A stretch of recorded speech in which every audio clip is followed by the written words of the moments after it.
A lot of emotion surrounding this situation coming out of LA. It broke last night, and I'm going to throw this up. Jaden Smith coming out of the Grammys in Los Angeles wearing, what the heck is that? I don't know, some sort of haunted mansion on his head right there. You guys might have been thinking of some other controversial news coming out of Los Angeles, but this is more important. The Grammys last night. This is what players look like when they wear Guardian caps.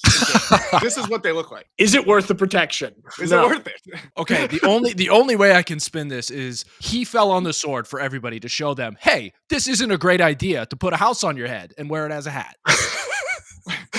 It is not a good idea to put a house on your head. That's good. It's like touching the hot stove, and you don't need it. You don't need anything else after that. What decisions and research went into the type of house he was going to? Did he do some research on the architecture, mid-century Gothic, farmhouse? What was the pamphlet he was looking through where he goes, "Oh, this is the one"? Let's close the door on his face. We're done with this one. All right, here we go. Close the door on his face. Speaking of door, the NBA burst through the door on what should be the NFL's week, okay? It is Super Bowl week. We got the Super Bowl coming up. But the NBA, which we have kind of criticized on the show for getting a little bit boring, the ratings have been down. It has just not been exciting as the NFL. Hit with a blockbuster trade in the middle of the night. Luka heading to Los Angeles. And this also comes in the wake of the Dallas Cowboys kind of having one of the most boring and uninspiring head coaching hires in recent memories. And now they trade away their franchise player. Like, Dallas is in a football town. It's Texas. It's a football city. And somehow, even with that, Luka found a way to become the face of the city. And then the Mavericks trade him away. I got a lot to say about this. A lot of people were pissed off, upset, confused, what have you. How do you feel about this, Scott? Well, from everything I've been reading, this also blindsided Luka, because there's something else going on in the locker room right here or in the organization to make this thing happen, because it makes absolutely no sense to trade away the nucleus of your team and your franchise moving forward. The dude's only 25 years old, about to turn 26, got you to the NBA Finals last year when you probably arguably shouldn't have been there due to OKC having some injuries and everything like that. This is like cutting off your legs for no apparent reason. I mean, yeah, you're getting AD, who's he's not a terrible basketball player by any means. Like, the guy's insane. But at the same time, he's 31. He's had injury issues. Luka, again, 25, going on 26. Yeah, he may have some weight issues, but that has never affected his ability to put the ball in the hoop ever. He's not Zion Williamson. You don't have that problem. So the fact that anybody is complaining about that is kind of wild to me, because his play has not diminished. It's only gotten better. So selling away your future like this makes zero sense. And I feel for the Dallas Mavericks fans, because, boy, they're getting just destroyed. Cowboys in the dumps, Mavericks in the dumps. Terrible. People are outside of their arena protesting to fire their GM, Nico. I forgot his last name. He's from Oregon, by the way. He went to Tigard High School. Oh, not a good claim. Not a good claim to fame right now for Oregon, being the GM of the Dallas Mavericks. Dude, people are, even like NBA GMs are saying, this is a terrible trade. This does not make any sense. There must be something else going on here. If you're Los Angeles, that's great. That's fantastic. Anthony Davis, like, granted, just like you said, he's still a great player, but most people are in agreement that, okay, this does not really make sense for the Mavericks, at least long term. Some people are arguing that short term, this could allow the Mavericks to maybe have a chance this year, or to be a contender this year. Not sure if I'm buying that. If you're the Lakers, you're thrilled about this, because you got to ship off Anthony Davis. You've got Luka, who is one of the faces of the NBA, kind of up and coming, as LeBron, who has been the face for 20 years, is going to be riding off into the night in a couple seasons. You've got Luka there in Los Angeles, in one of the biggest markets in the NBA, one of the most prolific and historic franchises. I wanted you to bring this up here, Scott. Can you click on the thing that says great conspiracy here? Ooh. Because, like I said, we've been talking about how the NBA ratings are down and the NFL is just absolutely dominated. We, even on this show, especially during NFL season, we have not talked that much NBA. It's a great conspiracy that I saw. Let me read this for those just listening. I legitimately think this was the only way to save the NBA. Ratings were way down. They had no super teams. Did Adam Silver set this up to shake up the whole league and get people to watch? Feels like when Ned Stark died in Game of Thrones. I'm locked in, and I will never shut this show off now. Sorry to anyone who has not finished season 1 of Game of Thrones yet. Spoiler alert on Let's this. go, Nick. Sorry. You're gonna watch it this spring, Mike? I was saving it for later. Well, I never watch it at the time everyone's watching it. I'm not a trend follower. Decades later. Yeah. Literally. Scott, thoughts? The NBA has had a little bit of a history where this could be a potential. I don't think this is the saving move that they're expecting. Like, yeah, Luka's an incredible dude. He's got incredible player and he's got draw and everything like that. But I don't think adding another superstar to the Lakers and LeBron is necessarily going to change things, because he's had that his entire career since the first stint in Cleveland. Hang on, dude. No, I disagree with that. I think that this move, like, I don't think that there was a conspiracy here that Adam Silver was in on this or anything like that. But I disagree. And I think that this actually is great for the NBA. Look at this. It's Super Bowl week, and everyone is talking about the NBA because of this blockbuster trade right here. And now you've got this guy in LA. You know, this could end up being another, Boston Celtics versus Los Angeles Lakers NBA final situation. Two big historic markets, perfect for the NBA. An interesting storyline, which is something that the NBA was so desperately lacking this season, I guess, or season and a half. And now we're talking about the NBA. Nah, this is blipping the radar. I think everybody's talking about the NBA strictly because this was so far outside of left field. And yeah, the LA Lakers definitely improved here, but I find it to be a disservice to the game and the NBA at large, because it eliminates the parity that had been growing, especially in the West. You have OKC, the Lakers are now at play. Dallas falls by the wayside for all intents and purposes. Like, I don't think this is a huge boon. I just think the reason why there is so much conversation right now is because it was so asinine, as I said before. And that's going to wane when we finally see that Luka needs the ball all the time. And he puts up numbers for sure. But boy, I can wait, because I don't want to hear it. I can't wait to hear the LeBron and Luka bickering as to who gets the ball more and so on and so forth. Although LeBron has proven to be able to kind of be whatever he needs to be. However, I have no respect for LeBron James. Okay, Mike. I'll get into my argument after this. Okay, I'm going to predict that it's because of the line about the books. We're going to come back to that, Mike. For everyone just listening, and I'm not going to list off all, you got to just go check it out. But Michael Jordan has had 4 Hall of Fame teammates, and LeBron has had, 6 times 2? Scott, Yale, 12 Hall of Fame teammates. And so this tweet right here says that this is just closing the door on who the greatest of all time is, because LeBron has needed so much help from so many different Hall of Fame teammates. Mike, what were you going to say? Here's the thing with LeBron. In terms of putting an athlete on a pedestal, this is why Michael Jordan is so much better and so much better for society. LeBron James is kind of like, in terms of being an athlete, is like kind of like Derrick Henry. He would be that whether or not he lifted a weight his entire life. He was born that. Nothing that he did, none of his inputs made any difference to the level of player he is. It was born with all this crap. Same way Derrick Henry is. He's just born bigger than everybody. He has this body. LeBron the same way. Michael Jordan built himself brick by brick. It's the same thing why Tom Brady's revered, because he built himself brick by brick. That's why Michael Jordan, Tom Brady, that caliber athlete should be revered and looked up to and kind of put on the pedestal of society, and LeBron James not. Okay, he's born with all this crap. All right. Though you know these kind of athletes, like kind of like Bo Jackson. He was just born with it. Like nothing he did made himself any better or worse. He was gifted this body. All he had to do was not, mess it up. That's why you look at Michael Jordan, Kobe, Tom Brady, brick by brick, cultivated and built their craft inch by inch. How about this? I will have to give LeBron credit for his longevity, however, because he has done a very good job at keeping his body. Yeah, all I have to do is stretch after every practice. That's all it takes. Stop trying to make me stretch, Mike. Okay, you're gonna sneak it into every conversation. Just I'm not stretch, and you can play for as long as you want. Well, I'm retired now.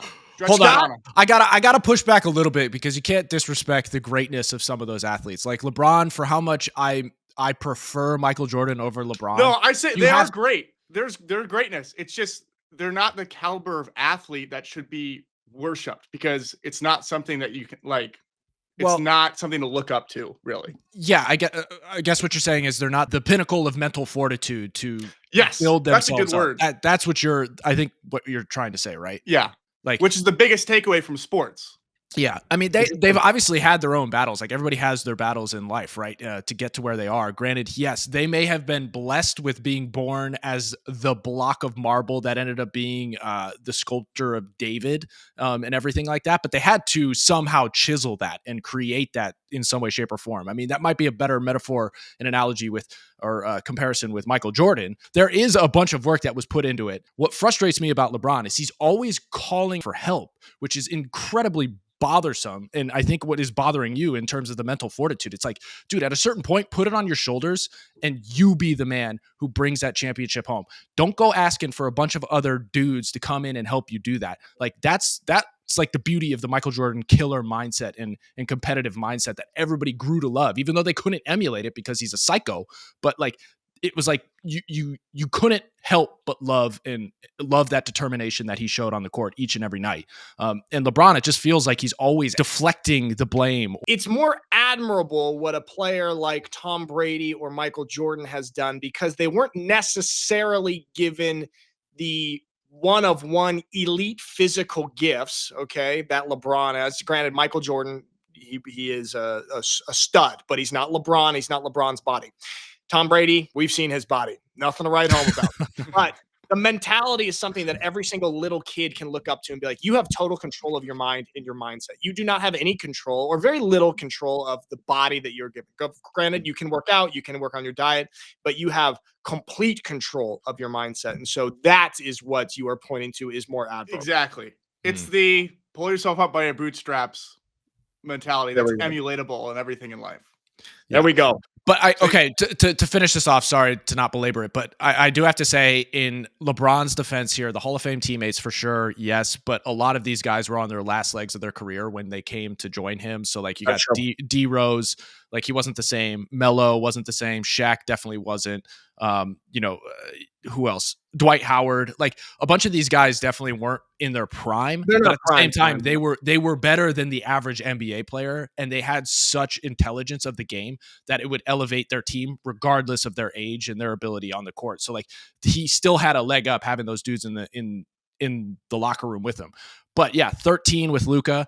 Let's just call it 14 because we all know Bronny's really going to be in the Hall of Fame too. So I don't know why he's not placed on this. Scott, that was funny. That was very funny. Okay, that was very, very funny. I just look up Bronny is like one of the top 15 or top 12 most followed players in the NBA on Instagram. Granted, he's not real like he's. Oh, we're tracking that stat now?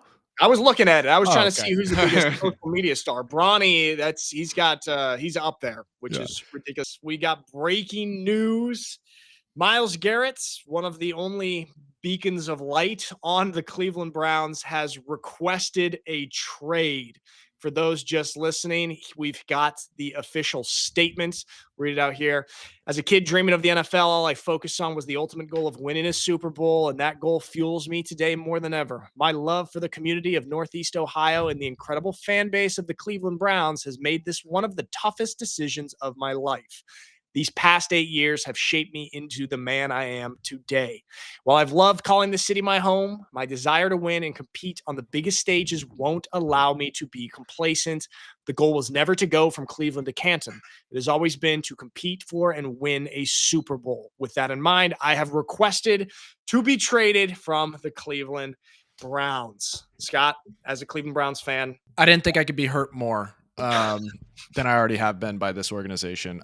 Look, this has nothing to do like personally being angry with Myles because I totally understand it. He's been through, the past 8 years of the rise or the potential of getting over the hump to all of a sudden seeing how things can fall apart really quickly in this organization. He's seen it all happen. And he's just, he's making a business decision that it's very difficult to fault him for. As a traditionalist and purist myself, I hate seeing big time names like this leaving organizations that have, they become synonymous with, right? So that's another element of pain here. But I get it. I get why he's doing this because he witnessed one of the most egregious and worst trades and pickups of all time in the Deshaun Watson trade. He's seen a front office that has functioned in a way that will hamstring the organization moving forward for years to come. We're witnessing the effects of that. Granted, yes, nobody anticipated terrible injuries like Achilles tears or anything like that, but also nobody anticipated bad play, or at least to this level from that individual. So I understand why he's making this. He's seeing the writing on the wall. He's seeing that the organization is hamstrung. The cap is just absolutely destroyed. So this is a tough day and a tough one to swallow all around, man. Dude, I like what you're saying right there, how he really is synonymous with the Cleveland Browns because he represents that brand, kind of that city so well. And it sucks when you've got a player that fits so well into what a team and city kind of want to represent, and then it's just not working out here in the end. And he's given so much to the Browns. Dude, the average lifespan in the NFL or career span in the NFL for a defensive lineman is 3 years. So he's already double that in his 8 years, and like he only has so many left. And this is a dude who is just so talented and would really be able to contribute on a team that can go compete. And with the Browns right now, man, it's just not it.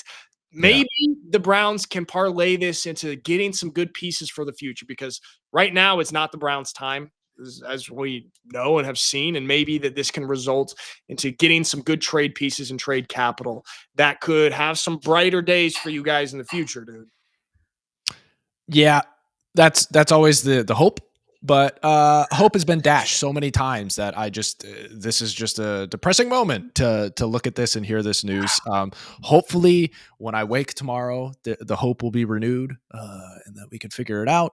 But dude, yeah, you're talking to the longevity of the average career in the NFL, and I think it's actually below 3 years. That is just it's so brutal and such a cutthroat sort of environment. He's already put a great 8 years under his belt. He's become an absolute menace on the field. So, at the end of the day, you gotta look at a guy like this and say, okay, man, go get yours. I mean, he's saying here in this that he wants to go to be on a team where he's going to be able to compete for a championship. Where do you think he would fit well, or he would immediately be able to elevate a team to championship contender status? That's a great question, because I don't know, my Texas mind, knowing he's an A&M dude, automatically goes, maybe the Cowboys can salvage the debacle that's going on down there in a multitude of sports. The Cowboys could maybe pick him up in some way, shape, or form, but they're spending a lot of money on Dak and a couple other weapons like CD. So who knows? Maybe he can go help out the Niners and Bosa on the other side. That would be a formidable. Talk about the trenches as we were with Mikey. That would be a formidable defensive line to where they could really make some, because they need to shore up their defense. We all saw it. Their defense is a big question mark for the Niners. I was thinking that the Niners would be a pretty awesome spot. Obviously, the Niners were down this year. They had injuries. Things didn't go their way. It was clearly a down year for them, but they've still got a lot of talent. Shanahan is still one of the best minds in the NFL. They just hired Robert Saleh to come back as the defensive coordinator. I would love to see Myles Garrett end up at a spot like the Niners, where he could be, making it to the playoffs and on a squad that could be competing for a championship. Dude, that Niners squad is still looking for that Super Bowl as well. So Myles might just be one of the pieces that help complete that for him. Yeah. Yeah. I mean, dude, this is so painful, but there's always next year. And by next year, I mean 2026. We feel for you, Browns fans. Sorry, Scott, that we had to do this emergency segment. And hey, Cleveland Browns will get out of this hole. At least he didn't trade away Luka Doncic. So just the next best thing, Myles. Yeah. All right. There you go. We'll keep an eye on this and where Myles Garrett heads. And now, speaking, dude, of the Cowboys, will you throw this up? The Dallas Cowboys got community noted big time on X right here. You're never safe with community notes. Nope. So the tweet is, somebody tweeted, "Come to Dallas, bro, a franchise that knows how to win," responding to Max Crosby. And community notes, readers added context. The Cowboys do not know how to win. They have not won a championship since 1996 and have not appeared in an NFC championship game since that same year. If you're getting community noted like that, the entire city of Dallas, dude, because I am disgusted. I don't know if disgusted is the right word. I am uninspired and not very pleased with their head coach hire with Schottenheimer. And then now they trade away their best NBA player. How are you feeling about the Dallas sports world, specifically the Cowboys? Okay, yeah, Dallas is in shambles right now, and they don't know what hit them right now. Total shell shock, I would put it. I really hope that this is real because you could obviously we could get got here with this community notes, but at the same time, there's a reason why it's so funny is because it's so damn true. Like Dallas cannot get out of their own way in all regards. Yeah, dude, we might get community noted here on this video if this is fake. But you know what? Even if it's not fake, or even if it is fake, it's that context is real because Dallas is now, I think, has the longest drought in the NFC, and they're watching their two of their division rivals just wildly surpass them, dude.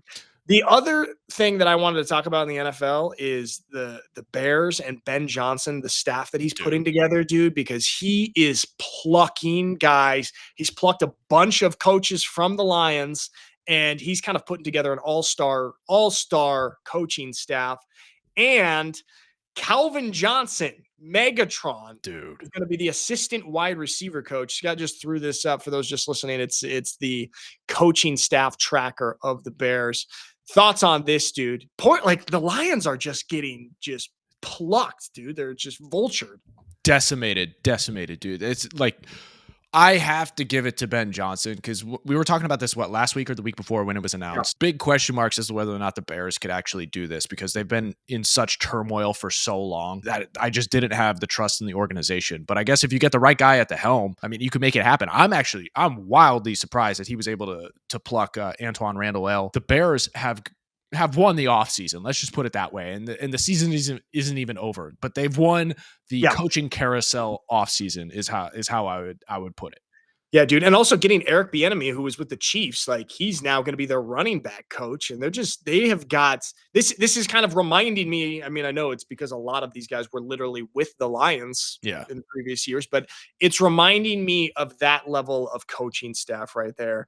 And man, when you've got a quarterback in place, Caleb, granted, little bit up and down in his rookie season, but we saw the flashes of talent that he had, and that's Ben Johnson saw that too. That's why he wanted to go to the Bears. He was waiting for an opportunity to have a quarterback that he could work with. And so I think that the Bears, I don't want to get too ahead of myself, but they're putting together pieces which would imply or which would show us that maybe they might be above 500 at least. Above 500, yeah. I was going to say, don't you dare crown them yet, man. They can win the offseason. They can win the coaching carousel. I think ultimately what we're going to find out here is who, in the same way that when Belichick and Brady split, who was really the one to make that thing drive. And I think for all intents and purposes, I think we found out that one drove it a little harder than the other. I think what we're going to find out here is whether or not Ben Johnson was the gasoline to the engine that was the Detroit Lions. I'm not so certain though, because is he a similar, even though he's amassed these dudes on his coaching roster, is he the same type of guy that Dan Campbell was at the helm of the Lions to help build that culture from ground up and infuse it with that same sort of mentality? I don't know. Based off of this picture, a little too big of a smile, a little too teethy for me. You shouldn't have that many teeth if you're going to be a leader of men. Okay. Yeah, I don't know. He just kind of looks like an accountant. Neck's a little too skinny. I want my head coach. My head coach is the collar of his dress shirt should be suffocating his neck. That's how wide his neck should be. It's a sign of a good leader, a strong neck. Yeah, direct correlation of neck circumference and leadership capabilities. What you just said on that, Scott, like he is putting together a great staff, just like Dan Campbell did. However, I think when you get these coaches in their positions and they have their abilities, their X's and O's abilities, and then also some of them have the ability to be great motivators within their position groups as well. Right. But But I'm just not sure if Ben Johnson is the man with the testosterone and masculinity and leadership capabilities to stand in front of all of those great coaches and inspire them the way that he doesn't have toxic masculinity. So that's good. We'll see if it works. Thank God my coach doesn't have toxic masculinity. I feel so safe playing for him. You're right. We're going to go 0-17, but everybody's happy. Hey, you know who else doesn't have any toxic masculinity is Liam Coen at the Jaguars. I'm sorry. Where's the PR team? What? How come nobody told them, hey, just don't do that again? Or at least stop posting it. Dude, you can do Who is his circle who said, the social media team needs to stop. Him, maybe you should try it again. Yeah. There is somebody sabotaging him. Somebody pissed off from the Buccaneers. Did you see also the Bucs blocked him from interviewing anybody else on the Buccaneers coaching staff because he wanted to bring a couple of guys with him, and that ended badly. That was pretty ugly. That could be good for the NFL in general. Like I'm tired of all the buddy-buddiness going on. So maybe this helps. I just wish it were between players more so than coaches. Yeah, but also giving tension between coaches, people hating each other, that's good for story, and we like that. That's good. How does it work when somebody like that gets a head coaching job and then they're allowed to just go interview everybody that they coached with at the previous team? Or like, no, you have to understand. You have to be granted access to speak with them because those coaches that are on the Tampa Bay Buccaneers, they're under contract. So you have to actually approach the front office to see if you can have that conversation. So most of the time, because the NFL is, a brotherhood, so to speak. Yeah. A lot of times they will allow it. Organizations will allow those conversations to happen because they want guys to rise in the ranks. They want guys to like do well for themselves, especially if they've done well for their program. But in a situation like this, they absolutely have the legal right to shut that down and say, nope, zero communication. Wow. How badly do you have to mishandle that transition to just get shut off? I mean, Mike, you've seen him speak. It's not surprising at all that he absolutely butchered this. His social skills are -1,000. I'm hating too much on him. We wish him the best. It's not going to work out. And that's all I have to say about that. Could you throw this up here, Scott? The top two under the NFL. It's the NFL refs but this is good news. Links right there. First of all, this first one here is it's a little bit of astronomy. It might not feel like it's within the sports world, but there's a reason that we're putting this up right here. This is a photo taken by a robot on the surface of an asteroid. I don't know, 1 billion miles away. Okay? It's crystal clear. It's great. But we still do not have electronic measurements for first downs in the NFL. We still use 2 poles and a chain.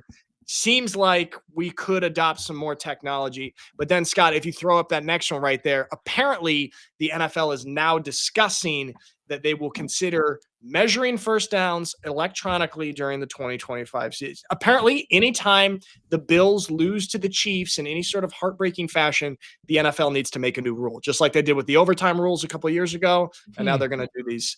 So thoughts on that?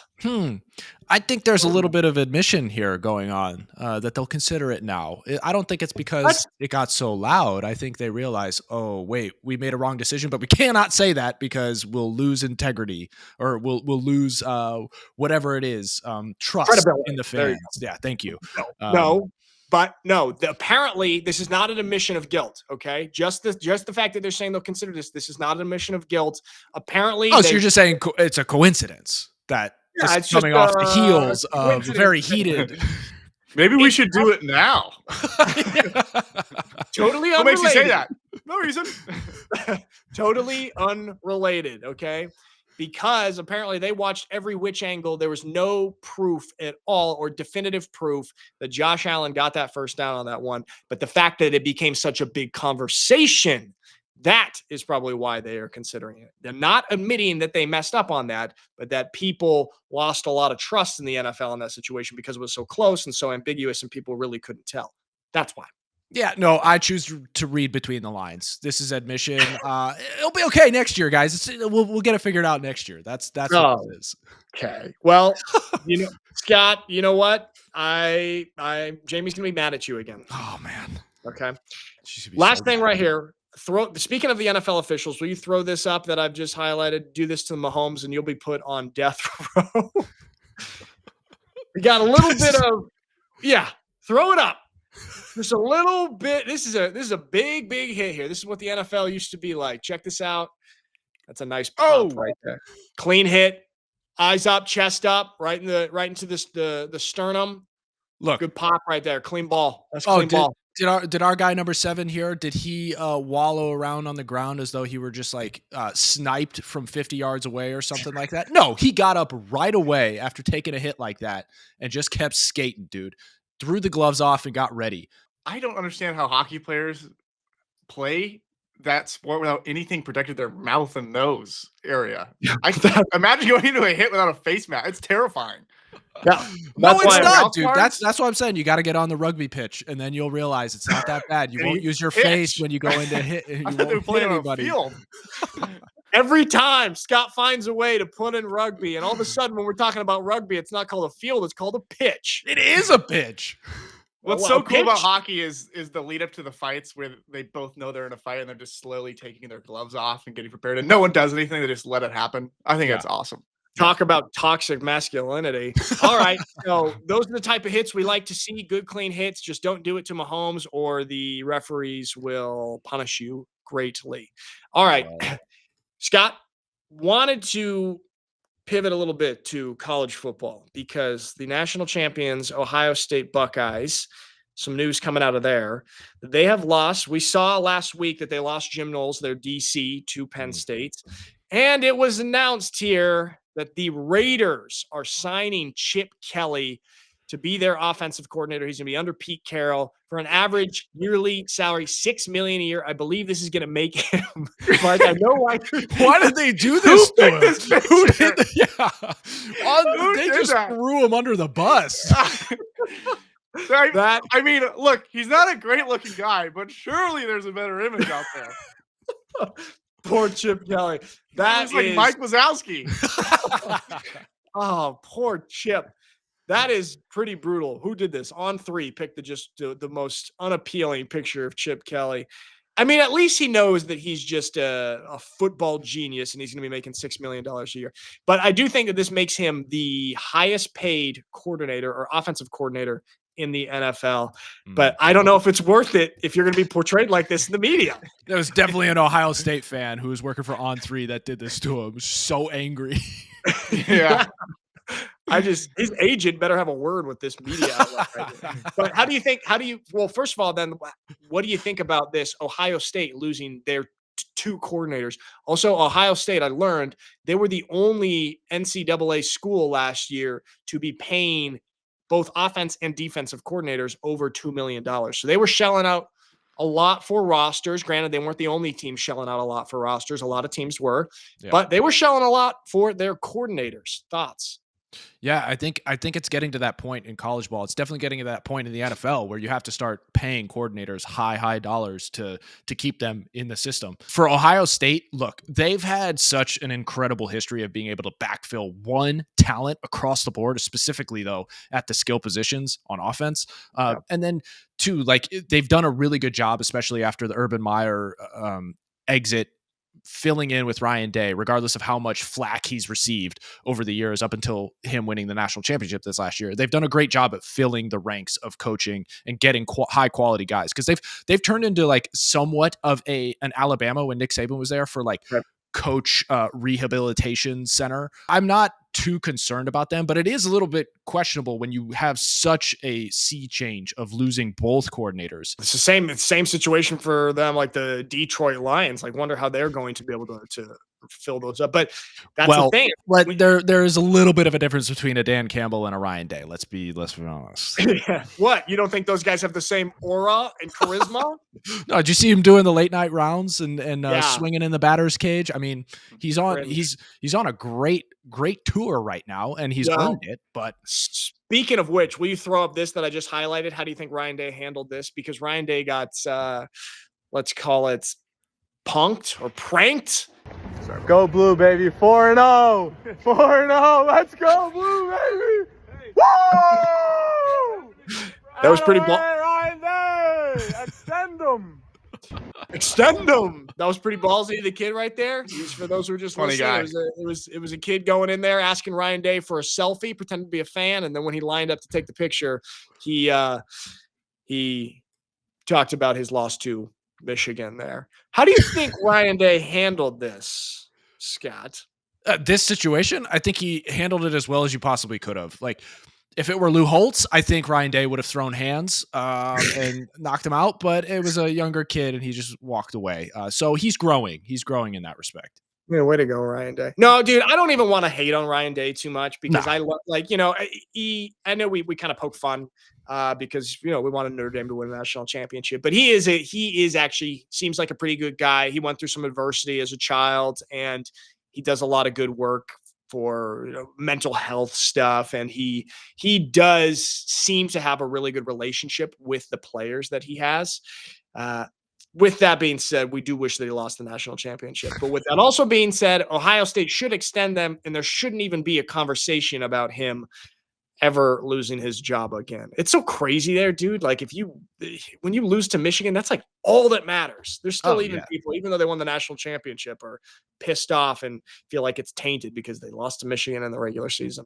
Yeah, it's the standards are so incredibly high, and then that one game is put above all the other standards, which is nuts to say. I mean, not to make it about myself or anything like that, but I mean, it was similar with Yale Harvard. It's like, all that mattered, regardless of what went on during the Ivy League season, was whether or not you beat Harvard, because the rivalry there was so deep and rich. So, to a certain extent, I understand that. But looking at this, like going back to the Chip Kelly thing, look, it's surprising that he left, maybe. But at the same time, we all knew that it wasn't going to be a long-term situation because Chip Kelly is such an incredible coach, and he's shown it from Oregon to the NFL to UCLA. I mean, granted, he didn't have that kind of success at UCLA, but there were a lot of factors that were in his way while there. So we all knew that this stop at Ohio State was going to be short, but this is much shorter than I think anybody anticipated. Yeah, that's true. You want to hear a funny story about Chip Kelly? You remember Crowley Hanlon from Jesuit? He was my class. Yeah. Mike, and you know Crowley as well. So Crowley burst into let me set the scene here. Keenan Lowe, who was the top recruit in Oregon, he was in my class at Jesuit. Scott, your wide receiver, you threw plenty of touchdowns to him. Chip Kelly, he was the head coach at Oregon at the time, and he was at Jesuit in the guidance counselor office, meeting with Keenan, recruiting him. In the middle of a meeting, just those two in there, and Crowley Hanlon was the biggest Duck fan there ever was. Oh, yeah. He burst into the meeting with Keenan and Chip Kelly and just said, "I'm so sorry to interrupt, Coach. I promise I'll leave, but I just have to give you a hug. I'm the biggest Duck fan there ever was. I love you so much." Gave him a hug.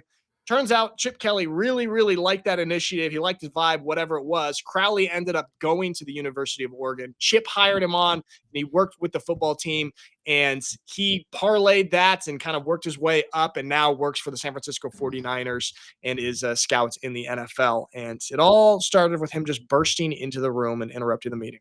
I'll further that a little bit too, because I actually just ran into Crowley probably like 2 or 3 years here in Santa Barbara.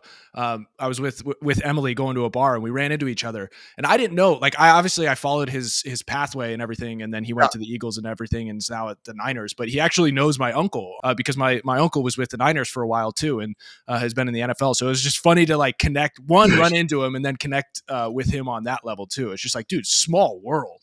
Yeah. Crowley was also like, because he was at the Niners, still is at the Niners, but was there obviously when Joey was there. And so he's taking care of him there. And we got to interact with him and go to a couple games. Yeah. It's just like, dude, this is awesome. And it all started from just bursting into a meeting right there.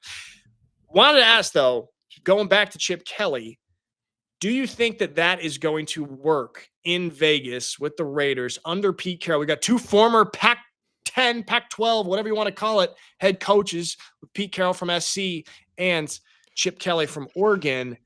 Do you think this is going to work? They don't know who's going to be their quarterback. Yeah, that's the big question mark. I think it's going to work because it's clear that Chip, and I think he expressed this too when he made the jump over to Ohio State after resigning from UCLA. I think he's just interested in ball. He's tired of all the BS that comes along with being a head coach, and he's just focused on generating the best offense possible. So for the Raiders, this couldn't have been a better hire for them. One guy who has the experience not just in college ball but in the NFL as well at the head coaching position, so he gets the environment. He knows what is needed to succeed. I don't know. Maybe Russell Wilson. We've all been hearing the rumors that Russell Wilson is kind of the second fiddle here in the Steelers quarterback issue right now. So who knows? Maybe they'll team back up and see what Kelly and him can cook up. That would honestly be super, super interesting to see if Russell left the Steelers and goes and relinks with Pete Carroll. I mean, they had a lot of success in Seattle. They won a damn Super Bowl together. And, it kind of fell out at the end, but maybe it comes back around. Speaking of the Steelers, we throw this up here, Scott, because somebody is comparing the Steelers to the Yankees. And it kind of makes a lot of sense. They both won a championship in 2009. Check. Since then, 0 losing seasons, 5 division titles, 0 championships, 1 loss in the championship, 10 plus playoff berths, top 5 regular season record, below 500 in the playoffs. So all of these great regular season achievements here, always above average, always doing solid, but not getting it done in the playoffs. Pretty eerily similar between these two brands. Thoughts on that? These are like just investing in a mutual fund. They're just big brands. They have to give you steady returns. Nothing special, just steady returns to keep eyes on them consistently to protect the brand enough where they don't lose revenue. You just hate the S&P 500, don't you? Yeah. Move faster. It's all fake. It's just numbers on a screen. Why doesn't the government just make it go up? Mikey just wants the adrenaline shot into his veins at all times. Yes. Yeah, well, we're getting that. We're getting that with the market today. Try not to cry. A lot of adrenaline on all that. What do you think about this, Scott? Because I've ranted tirelessly about how the Pittsburgh Steelers. It's not impressive to me that Mike Tomlin has never had a losing season. That's just, we're celebrating mediocrity right there. 9-8, 10-7, awesome. Losing in the first round of the playoffs again and again and again. It's not cool. Gets a little old. What do you think?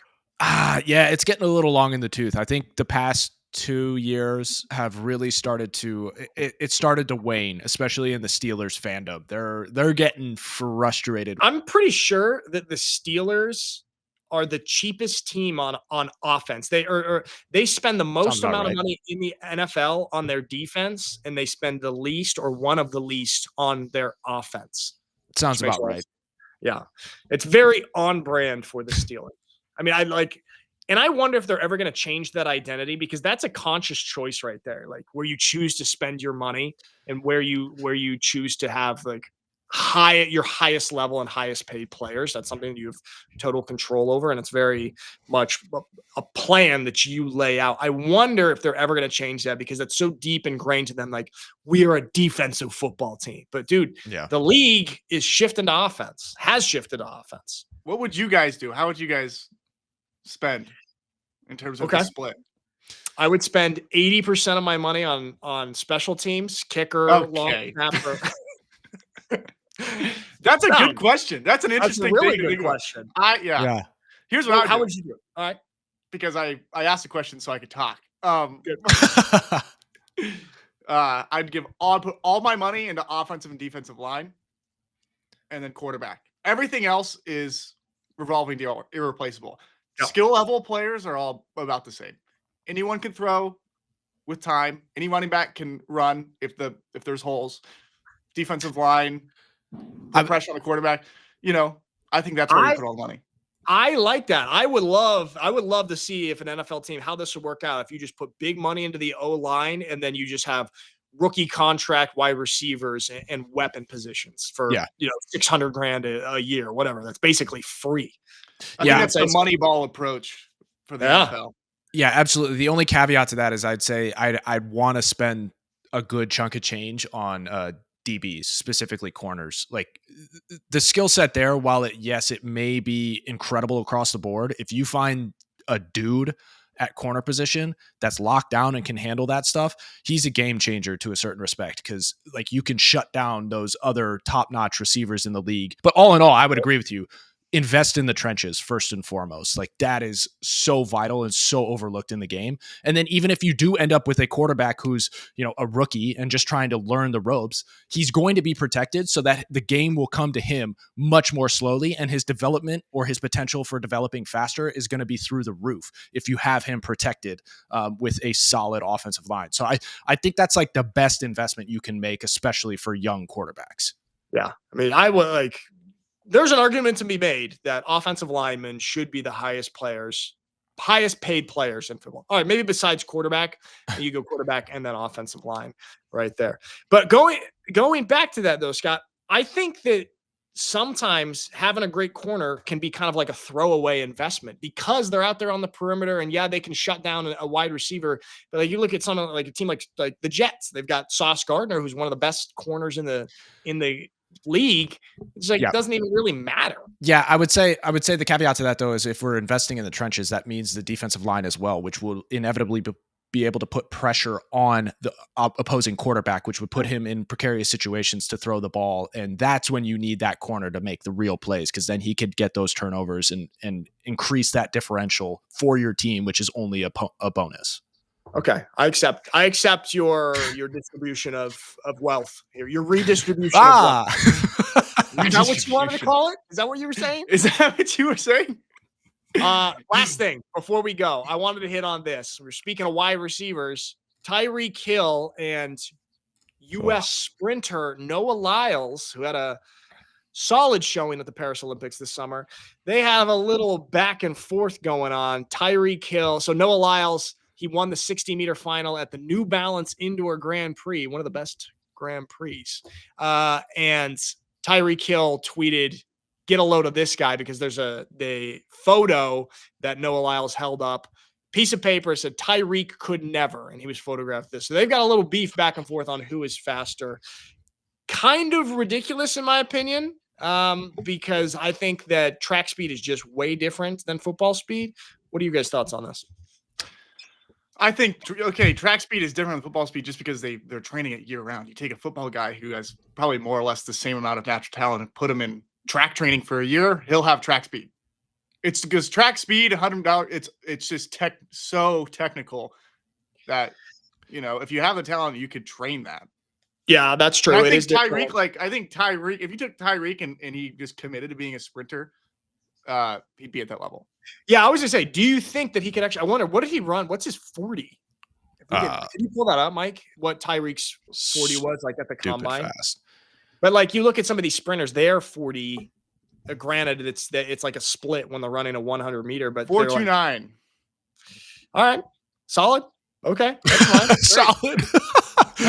Fine. Solid. All right. Blazing. Wait, didn't Xavier Worthy get like a 4.21 or a 4.2 flat this past? I think that he broke the record. What are you guys' thoughts on Noah Lyles? He was kind of controversial this summer with the Paris Olympics, making a little bit of a scene in the 200 meters after being the cockiest, most boastful guy in the entire Olympics. Look, go ahead, Scott. Okay, I'll go for it. I think this guy has the most repulsive athletic personality I've ever seen. It's not, he's just trying to pretend, he's trying to copy Usain Bolt's actual confidence. And it's so thinly veiled and you could see the insecurity through it. And he's just like, well, Usain Bolt acted like this, so I'm going to act like this. And I think it's going to make me faster. I think it's just repulsive and fake. And I don't care for his personality at all. I just don't. I don't care for your personality. Okay. All right. Scott, do you have something to say about that? Yeah, this dude frustrates me to no end, especially as he presents himself. But I get it. Like, talk about being a great promoter of a sport that never has any crossover, right? He's only trying to get dudes into his domain. The fact that Tyreek's not like, hey, how about you come out here and run a go route and try and catch a ball at the same time and see if you still have that same speed or can do what I do, So like, I think it's just baiting in one direction. So it's kind of like low level. You do have to give a little bit of credit there, and I think you kind of were, of a guy like Noah Lyles bringing eyeballs to a sport like track, which historically is only really watched by Americans come the Olympics once every 4 years. So it doesn't get that much popularity. And the way that those type of sports do get more eyeballs is they have kind of like a transcendent personality that make us really attracted to watch it. Like, be it a Usain Bolt, and he's trying to be this. The thing that bothers me is his behavior at the Olympics, because I don't know if you guys saw when he was coming out for the 200 meters, like he had just won the 100 meters a couple days before. He was unexpected to win the 100 meters because he's really more of a 200. So he won the gold there, was quite cocky. And then when he came out for the start of the 200, all the other runners just run out there nice and humbly, and they go to their blocks. And Noah gets out there and he's doing this pump up thing. He takes 5 times as long as everyone else to get to their blocks. He's like really making a show of it because he was the hardcore favorite to win the 200 meter. Everyone thought, of course, he's going to win. And then after doing all this jumping around and boasting before the race, he goes out there and he loses. I think he gets third, which that's great. Third in the Olympics is great, but not when you were the outright favorite by far. And then afterward, he tried to say, "Oh, I'm sick." Oh yeah. Oh, that's right. And he sat in like a wheelchair after. Really? You wasted all his energy pre-race on the pump up. Exactly. And like the 200, you need everything that you got. And so that disappoints me, because I think if he didn't behave that way, I would be like, that's awesome. We got an American sprinter who's one of the fastest in the world, and he's repping the USA. And, I think that I would like that. But that boastfulness, it just looked so silly. Yeah, and there's a vast difference. I know you guys are comparing him to Usain Bolt, but there's a vast difference between what he's doing and what Usain did. Usain only kept it in his sport, in his boasting, in his right. Taunting, call it, within that. And like, all the power to him, because he was blowing dudes out of the water there. So you can keep that in a sport. But like Noah, Lyles here, he's been going after dudes even in the NBA. Like he was going after Josh Hart. It's very clear he's just shotgunning out there to the world. Trying to get fame and everybody looking at him. And that's about it. You want to race a 6'10" NBA player? You never see distance runners act this way. You know? Distance runners are always humble. Yeah, that's an interesting thing. That's a funny idea, is like really cocky distance runner, Mike. Really cocky, skinny distance runner. You don't see Galen Rupp or Mo Farah jumping around before the race. Fun fact, Galen Rupp lives in our neighborhood, Mike. Yeah, it's crazy. Yeah, I think he'd have done better for himself. You live here? Olympic gold medalist? Surely. Mike, Olympic gold medalists from America only get like $39,000 for winning or something. Sell the medal. He's doing just great. Sell the medal, put it into crypto, huh? There we go. All right, we're a little past an hour there. That's a good one. We touched on we had a good diversity of topics today, a little bit, right? And it was our first hit in the NBA pretty hard. Yeah. We have we're dynamic. Let's put it that way. We are so dynamic. All right, there we go. Good stuff. Scott, Mikey, see you on Wednesday. And everybody, thank you for watching the No Warmup Pod. See you next time.